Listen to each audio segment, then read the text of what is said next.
Good afternoon, ladies and gentlemen. My name is Eddie Law. And before we get started with the show, let's talk about a few of our sponsors, people that help us out. Start with Nature Box.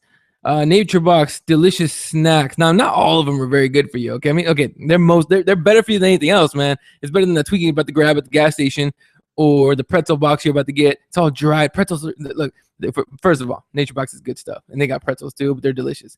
You want to get that bastard from the gas station? Be my guest. I will not join you in that, sir.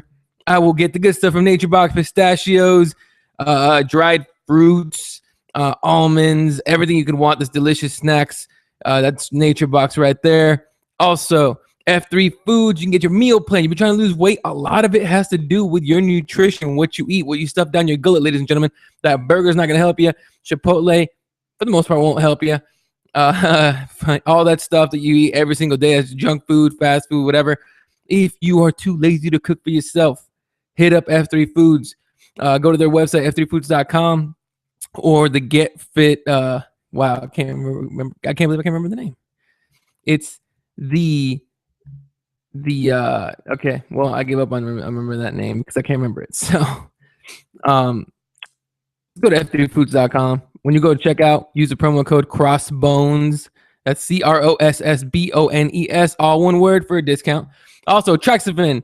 Testosterone levels, they're low, get them up. They're regular, get them up. You want to know why? Because then you can get it up, all right? If you had any kind of trouble during Valentine's Day and that stuff, I'm sorry for you. But Viagra's not for younger guys. Viagra's for older dudes, unless you're adventurous and crazy. Because look, on Viagra, they tell you, if you have a boner for more than 4 hours, are you calling the doctor? Because I'm fucking not. I'm using the damn thing for all 4 hours, right? But Traxofen is a way you can do it naturally. Boost your HGH levels, boost your testosterone levels, and build lean muscle mass. So take this stuff, make love to your lady, hit the weight room, take some protein, live healthy, eat right, eat some greens, eat some lean meats. Okay, not all in that order. Okay, or if you just want to take it and bang your lady all the time, go for it. It's all good stuff. So Traxofen, check them out. The good stuff here. Also, Americana t-shirts, hoodies.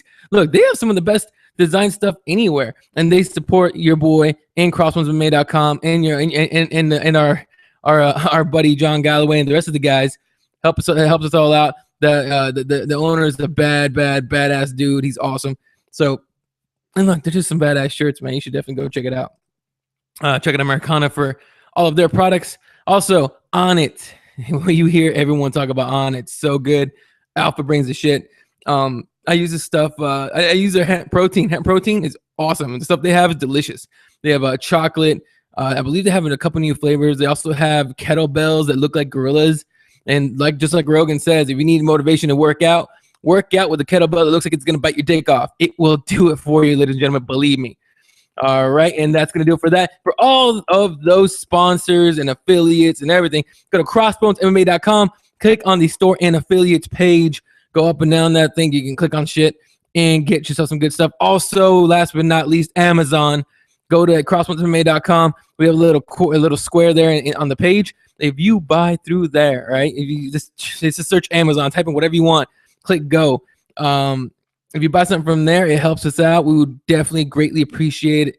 If you anytime you go through to buy anything from Amazon, freaking kitty litter. Hell, if you want to go buy, weird sex toys, go for it. If you can find them on there, buy yourself some t-shirts, some clothes, whatever you want to do. Go through the Amazon Square, and it's gonna help us out. All right, that's gonna do it for the commercials. Let's get the show started. All right, so it is Sunday, and that means welcome to another episode of Bad Decisions with Eddie Law. This is your Sunday MMA show. If you're not a huge football fan or just want more MMA talk on the weekend, this is the show for you. Now, regardless, football season's over. Super Bowl just went down. So you got yourself nothing on TV anyway, so it's good that you tuned in. My name is Eddie Law. I am your host of Bad Decisions. So if you got an opinion or something you want to talk about, hit me up on Twitter at CrossBonesMMA or at ELaw31. Or you got to love YouTube for this. On the left side right here, there's a comment box. And if you comment on there, I am going to see it. I do have it popped up. In fact, let me check it real quick. Looks like no comments yet, but I expect a couple comments, ladies and gentlemen. If you want to, I guess, chime in with your opinion, go for it. I will definitely say your name on the air if you want to. Not a big deal. I love all the people that listen and follow CrossBonesMMA and my show in particular. All right, so Yeah, but I'm gonna check those out as those comments as the show moves along. All right, so on today's show, we're gonna talk about last night's UFC Fight Night card in Broomfield, Colorado. Fun, you know what? For as much crap as they got for that card, it was a fun card, except for maybe one stinker, but still. Faber versus Faber versus Frankie Edgar is gonna go down, hopefully in Manila, Philippines, and then Swanson gets a fight with one of the winners from last night. Also, we'll talk PEDs and MMA. What the hell's going on? And we will preview UFC Fight Night Bigfoot versus me, and of course, my weekly rant. So let's get after it. UFC Fight Night Henderson versus Thatch went down last night in Colorado, and if you missed it, you made a bad decision, pun, because it was a very, very solid card in my opinion, and actually a lot of people's opinions. A lot of the talk this morning has been that it was a pretty good card. So the first, it was supposed to be the first, like it was supposed to be a fight pass fight. I'm not sure exactly which one it was supposed to be, but Nick Lentz versus Levin Makashvili was canceled because Lentz got the flu. Go get your flu shot, ladies and gentlemen. I don't care what kind of government conspiracy you believe is trying to give you autism, some crazy shit. Go get that thing, all right? Lentz, I mean, who knows his circumstance? I'm just throwing it out there. Stay healthy. Anyway, first fight of the night, James Muntasri defeats Cody Fister. That's a funny one. His nickname should be Big, all right? Cody Big Fister would be hilarious. But Muntasri, look, James, all right? I'm not going to say his last name. James defeats Fister. I'm not going to stop laughing about that one. Via submission, a rear naked choke in the second round at about a minute 49. James came out really, really fun. The striking was pretty good. He landed a couple really nice knees on Fister that made Fister look for takedowns, all right? And he had a spinning back kick. Dude is a lot of fun to watch. I expect them to be to improve and be a high-level fighter as time goes on. After that, fun size, Zach Makovsky defeats Tim Elliott via unanimous decision. It was a very good showing for Tim Elliott, even though he lost. A lot of people saying he might get cut. I hope not. I hope they give him a chance because that dude comes to throw down. So he put up a great performance regardless of the fact that he lost. After that, Chess Skelly defeats Jim Ehlers via second round TKO at about, actually at the buzzer, basically defeated Ehlers on the second round, just a second before the buzzer or before the horn. Then Efrain Escudero finally finds his way back into the winning column. And I don't want to misspeak, whatever that means. I don't want to misspeak and say Escudero was on any kind of losing streak. I think he was, I'm not 100% sure. But regardless, he defeats Rodrigo de Lima via unanimous decision in a fight that he should have finished. Okay, but for a guy that is constantly on the edge of getting cut, I don't mind this kind of performance from Escudero. He put up a good performance. He was dominant as hell. And the striking, first of all, the striking was crisp. At the same time, the Lima striking is not great, and his cardio definitely wasn't there. But regardless, Efrain, great performance. Expect hopefully keeps this up, all right? And then the main card, the start of the main card is kicked off with Ray Borg defeating Chris Kalades via submission. A Kimura in the third round at 256 of that third round. Borg he has potential, so that should be pretty good. Then Kevin Lee defeated Mikael Prazeres via unanimous decision. After that, the one stinker of the night, Dan Kelly defeats Patrick Walsh. Walsh missed weight, whatever. And via unanimous decision. It's a fight that made everybody yawn. Then Neil Magny gets another finish, defeats Kichi Kunimoto via submission, a rear naked choke in the third round, about a minute 22 in. I like Neil Magny. To me, he's a fun fighter, so definitely a guy to keep an eye on. Then the co-main event, Max Holloway defeated Cole Miller via unanimous decision. Couple headbutts here and there, nasty cut. That was just a weird fight. You should definitely, if you missed it, definitely as soon as it goes up on Fight Pass, or if you know how the internet works, which I do, yeah. So if you can go online and find the fight, or just wait till Fight Pass has it, definitely watch that one. A lot of weird stuff going on, and haven't heard much talk about any kind of controversy except for freaking headbutts. It's just weird. And in the main event, Benson Henderson defeated Brandon Thatch via submission, a rear naked choke in the fourth round, about 2 seconds before the buzzer, about a minute 2 seconds before the buzzer hit. Damn. All right, I don't know what exactly happened in there, but let's talk about a couple fights here. Holloway barely made it out of the octagon before, and I'm talking about Max Holloway. Barely made it out of the octagon before they started talking about his next fight, and it sounds like it's going to be against Swanson at UFC on Fox 15 in New Jersey. Swanson coming off a submission loss to Frankie Edgar back in November of 2014, and is looking to get back in the win column. While a win over Cub could put Holloway back into the conversation of guys you could call a contender, Cub Swanson definitely a fun fighter. He's not going to back down from you.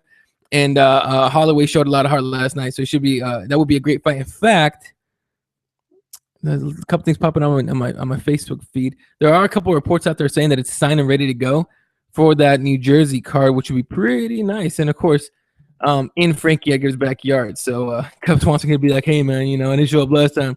Let's come back to your hometown, do it again. Who knows? Speaking of Frankie Edgar, actually, well, yeah, and the dude is set to take on Uriah Faber in what I believe is a real super fight. You want a real super fight? Get two big names from two different divisions. This fight has been one of those what if fights for a long time. Looks like we're finally going to get it.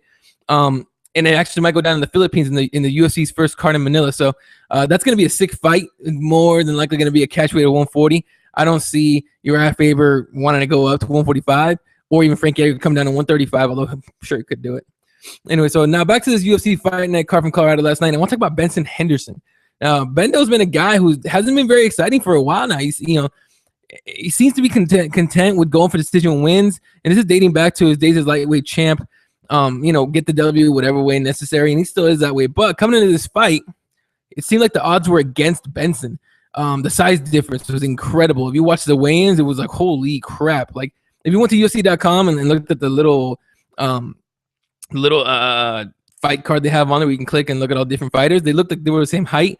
That's Photoshop, people. All right. If you saw it, looked like Benson Henderson was a midget. He might have been looking at Brandon's chest for most of the fight. But so size difference was huge. And a lot of the talk was that his wrestling was not going to be able to affect Brandon Thatch very much at all. And the way Brandon comes out in the first round of most of his fights, people felt that Benson would get finished in the first or the second round. I mean, Brandon throws bombs. Okay, he's trying to get out of that cage as soon as possible. So, but give Henderson a lot of credit. He's a very smart fighter. He let Brandon go off in the first couple of rounds. He took a bit of a beating, let's be honest. But he was still trying to be elusive, move around, back away, come forward, whatever, counterpunch as much as he could. And so he waited for his chance to get the fight to the ground. Brandon Thatch, he gassed out around the fourth round, maybe a little earlier than that. And Benson took over. He got the fight to the ground. Took Brandon's back and choked him out for the submission win. Talk about heart. All right. Henderson showed that he can take on a challenge. And, and he said that in the post-fight interview. Sometimes you just got to do it. You got to go in there. Of course, I'm paraphrasing and pretty much butchering any of his quotes. But dude is crazy. And remember all those people who groan every time Benson gets a fight because he's boring? And yeah, I know, because I'm one of them. But if he continues to actually try to finish fights from now on, I can definitely see that changing. Now, let's look ahead at UFC Fight Night Bigfoot vs. Mir going down in Porto Alegre, Brazil next Sunday, February 22nd. And I know it's another Sunday card. It's kind of weird, but at least football season's over. And that's going to leave your whole day wide open for that kind of stuff, right? So let's look at the card here. All right, pulling up a couple things. Actually, I'm going to pull up the card so you guys can see it. What I love about this hangout deal we do with YouTube and all that. I can actually show you guys if this thing decides to actually cooperate. Come on now. By the way, what is with all these older fighters getting headline fights? I mean, Mir against Bigfoot, I don't care, and I'll get more into it in a little bit. But let's look at this card here. All right. You guys can see it? You can see it. That's great. All right. So kick it off here first. Sorry, my notes are messed up. All right, I'm back. Sorry about that. All right. First fight of the night. Ivan Jorge against Josh Shockley. Now, Shockley's that hippie-looking dude that looks like he's out smoking weed and hugging trees when he's not training. I am not breaking news here, ladies and gentlemen. These are just bad jokes, okay? No clue if he smokes weed, and I really don't care. In fact, everyone should be allowed to smoke weed, but that's just my opinion. But he is coming off a loss to Jason Sago back at UFC 174 of last year, in I believe it was June. And on the other hand, Ivan Jorge is also coming off a loss. This one back in February of last year against Rodrigo Dam. Now, got to think that one of these guys might be gone depending on how the fight ends. If it's dominant for either fighter, I'm assuming the other guy's in a little bit of trouble. After that, Cody Gibson takes on Douglas Silva de Andrade. D. Silva, nice little nickname there, against the Renegade, Cody Gibson.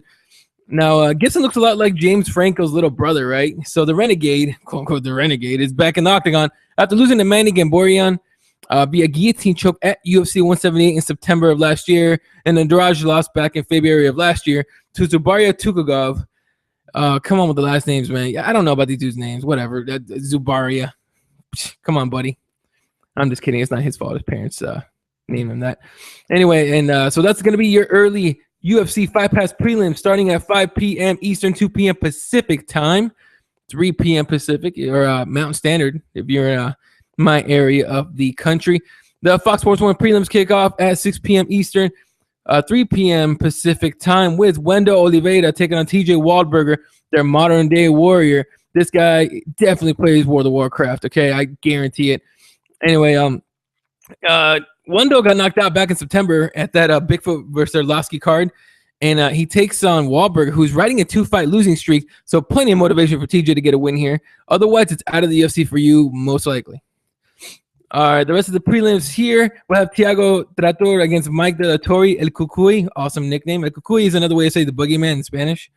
If you grew up where I grew up or the way I grew up, you saw that well, your parents used to tell you that Cucuy's going to come get you if you don't go to sleep on time. So, and then, whoa, I lost it. Hold up. I lost it. Here we go.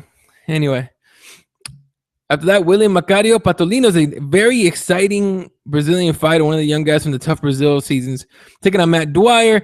And in the main prelim, the main event prelim, I guess, is a women's MMA fight, which is always something to look forward to. This one should be good. Number 10, Jessica Andrade is riding a 3-fight win streak. Coming into this one with wins over Rosie Sexton, Raquel Pennington, and Larissa Pacheco. As she takes on Marion Reneau, who had a dominant win over Alexis Dufresne last month at UFC 182, which got her a fight against Andrade and got Alexis cut from the UFC after one fight. All right, getting into the main card, which kicks off at 8 p.m. Eastern, 5 p.m. Pacific. Santiago Ponzinibbio, okay, against Sean Strickland. Tarzan, not very original, but undefeated as all hell, so he should come in and make a splash here. After that, number 8, Yuri Alcantara taking on Frankie Saenz. And then number 14, Rustam Khabilov taking on Adriano Martins. Khabilov is one of those scary-ass Russians, although he is coming off a loss to Benson Henderson in their main event fight back in June of last year. Martins last fought in July 2014, and it was a big knockout of Juan Puig at the Tough 19 finale. Now, after that, we got Cesar Ferreira against Smiling Sam Alvey. And in the co-main event, which should be fun as hell, with the two lightweights, number 6, Edson Barbosa taking on number 12, Michael Johnson. Both guys are game fighters. Barbosa riding a 2-fight win streak over Evan Dunham and Bobby Green. And a big finish here, if he gets a big finish here, you could pile him onto the list of 155ers who could soon challenge for the title. Michael Johnson, also one of those guys. He's riding a 3-fight win streak with wins over Joe Lozon, Gleason Tebow, and Melvin Gillard. Now, he hasn't fought since March, but a win here could definitely get him into those contender talks. And in the main event, and I got to be honest, like I said a little bit ago, I couldn't really care less about this fight. I really couldn't, because it's two guys who are pretty much done in this sport. One has been a champion. The other has gotten beaten down by a champion twice. Anyway, the heavyweights are the spotlight of the night here with number 8, Antonio Bigfoot Silva, taking on number 13, Frank Mir. Silva's coming off a big knockout loss to Andrei Arlovsky. Now, you could say that the loss of TRT in the UFC has hit Bigfoot harder than anybody else. Excuse me, water break. Anyway, hit him harder than anybody else because he supposedly needs it due to a disorder that he has, which he reportedly had surgery for following the Arlovsky fight. Mir, on the other hand, hasn't fought since February of last year, and after this decision lost to Alistair Overeem. Now, Mir's one of those guys that's starting to worry me that they're holding on too damn long, and the UFC might be giving him too many chances. He has a 4-fight losing streak to guys like he has Overeem, lost to Overeem, lost to Junior Dos Santos, Daniel Cormier, and Josh Barnett. His last win was in 2011. Okay, so this should be his last fight. Win or lose, I believe. I believe Mir's done for sure. I believe Bigfoot should be done by now too. I mean, he can't fight without the TRT. I don't know, man. If your health is in jeopardy, you should definitely think twice about whether or not you're gonna keep fighting. So, all right, that does it for the card preview. Let's get to the weekly rant. So, performance enhancing drugs, man. We hate them in pro sports. Any sport, it doesn't matter. Baseball didn't get clean until Congress stuck their noses into the conversation. And even then, I'm not 100% sure it's completely clean. Although it did get even more boring after they took steroids away, okay? I only watched because I saw the home run chase that they had with Sosa, McGuire, and when you had also all those other guys swinging for the fences. So what about MMA, right? We've had steroid users get caught before, but not someone the caliber of Anderson Silva, the popularity, the fame, the name. You know, he failed an out-of-competition test. And it's rumored that he failed the second one, although details haven't come out just yet. Not that the Nevada State Athletic Commission is doing themselves any favors by denying. And by the way, okay, just to clear it up, because a lot of people have been asking about it. If you're a journalist or if you submit a freedom of information request for something and they don't even acknowledge it, okay, it's illegal. All right, a lot of journalists have been getting denied stuff by the Nevada State Athletic Commission, and it makes no sense that no one's going after him for it. So anyway, so Silva failing is easily the worst thing that could happen to the sport at this moment, but it was followed by Hector Lombard's failed test. Now, Lombard is a guy that has a hard time getting fights, okay? And it may, in fact, it was so bad, it was so hard to get him a fight that they had to sign Josh Berkman out of, I think, World Series of Fighting, or Bellator. I can't remember exactly how little I know about Josh Berkman, although Berkman is actually a good fighter. But, they had to sign a guy outside the UFC to come fight Hector Lombard. That's how badly nobody wanted to fight him. And it could be that a lot of guys know that he's on the juice. And he got busted with designer steroid that was created back in like 1961, and it was rediscovered in 2005 by a guy that was working for Victor Conti, who is famously involved or infamously involved in that Balco steroid case. So what can the UFC do to stop performance-enhancing drugs in the sport? They can do a lot. They can make punishments so harsh that the risking getting caught is nowhere near worth it. You can cut guys, you can ban guys, and actually stick to it. You can do something strong, and you gotta be tough with it. But will they do it? I say no. Now, fans complain all the time that they want the sport to be clean, and a lot of fans lost their minds when Silva tested positive for PEDs. But do we really care? I mean, do we actually give a crap about the fighters that are on the juice? I'm not saying do we give a crap about the fighters themselves. Do we give a crap if fighters are on the juice as long as they're fighting? Okay. For example, fans have been calling out for better pay for the fighters, but let's be honest, do we really care? We still watch the fights. Okay, I always say this to people that complain about the government and about other things is the way to actually vote. Okay, maybe not the government, because the government actually had to submit a vote, but let's say with a grocery chain or anything that you got to pay for. The way to vote in the next change is to vote with your wallet. But in the end, all we really want are fights and good ones. Until fans decide that they're going to take a stand for the sport and the fighters and actually do something that will make the UFC feel the pressure from the fans, nothing is going to change. Okay, Dana White can come out and say that there's a press conference on the 18th, February 18th, which there is, and the day after the NSAC meets to BS around about suspending Silva, Lombard, and Nick Diaz. And by the way, okay, Diaz is likely going to get hammered by the commission for weed. Okay, because it's his third offense, yes, but weed, really, weed.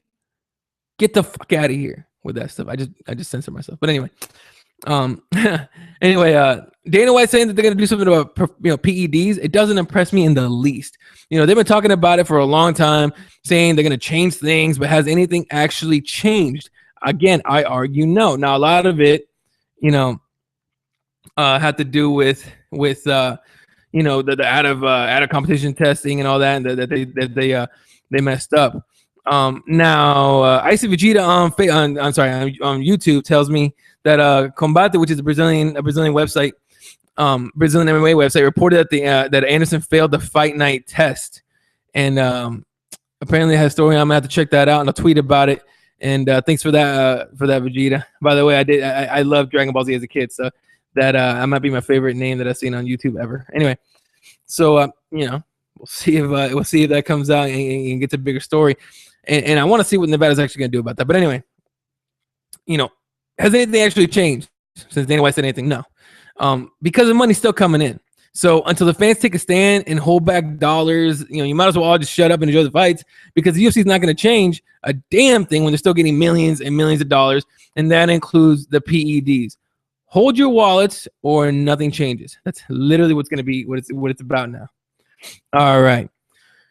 Oh, that was a rant. I mean, that stuff bothers the hell out of me. Now, let's see here. I think it's gonna do it for today, man. It's a short show. I think I talked too fast. So you know what? I love feedback. So and believe me, I have thick skin. I don't care what you guys say about me. But as far as the bad stuff, but you know, you guys got something that you think anything could change, you know, how to better the show, let me know. I am planning to start bringing on guests. It is a Sunday show, and a lot of people see, you know, hanging with their families and all that on Sunday, so it's going to be a little tougher. But I'm gonna start getting guests for bad decisions, and you're going to see the show change a little bit. Hopefully become more entertaining, be a better show for everybody. So anyway, that's going to do it for today's episode of Bad Decisions with Eddie Law. Make sure to follow me on Twitter at Elaw31 and at CrossBonesMMA. Like the fan page on Facebook, on Facebook, obviously, at facebook.com/CrossBonesMMA. Go to CrossBonesMMA.com for all of your MMA news. Also, big shout out to a friend of CrossBonesMMA, the good guys over at FightBookMMA.com. Check the site out for all the good stuff and other shows and articles and everything. Intro music by T. Fowler, and of course, you didn't get any intro music on the YouTube, but you will get it on SoundCloud if you download this episode. All the shows on the CrossBones MMA Radio Network, the CrossBones MMA Radio Network, are available on SoundCloud starting tomorrow, and they're going to be available on iTunes and Stitcher shortly. So stay tuned for that. You can download all those shows, including five rounds with John and Eddie, Bad Decisions, and a couple more shows that are coming very, very soon. Including Keyboard Warrior is going to start being on SoundCloud as well. Those are all going to be available for download for free. For free. What more could you ask? You don't even have to pirate it because it's free. So hook them up on your iPod. Enjoy. Go work out. Hit a jog. Anyway, come back next week for another episode of Bad Decisions with Eddie Law. For all of us at CrossBonesMMA.com and CrossBones MMA Radio, I am Eddie Law saying see you next week. We're one day closer to death. Make it count.